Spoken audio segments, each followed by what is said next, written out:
Hi hello welcome back to my channel. ఈరోజు paneer roles preparation చూద్దాం రండి. ముందు స్టవ్ మీద బాండీ పెట్టుకొని ఆలివ్ ఆయిల్తో చేస్తున్న రెసిపీ హెల్త్కి మంచిది. సన్నగా కట్ చేసి పెట్టుకున్న పచ్చిమిర్చి, అల్లం వెల్లుల్లి, కొద్దిగా కరివేపాకు, జీరా వేసి దూరగా వేయించుకోవాలి.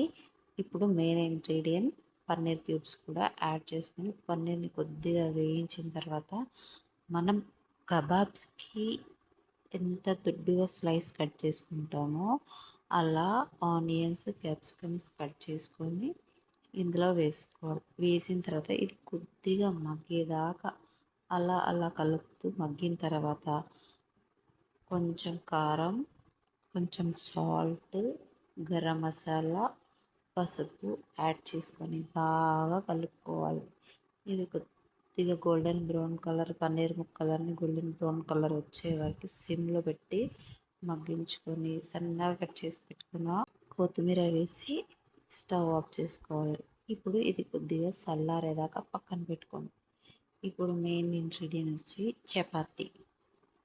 రోల్స్కి చపాతీ కావాలి కదా, ముందుగా ప్రిపేర్ చేసుకున్నాను. ఆ చపాతీలోకి ఈ పన్నీర్ మిశ్రమం మొత్తం కూడా పెట్టేసి రోల్స్ లాగా చుట్టేసుకోవాలి. అంతే, పన్నీర్ రోల్స్ రెడీ. మీకు కూడా నచ్చితే కామెంట్ చేయండి, షేర్ చేయండి, లైక్ చేయడం మాత్రం మర్చిపోకండి. ఆగండి సబ్స్క్రైబ్ చేసుకొని పోండి. Thank you.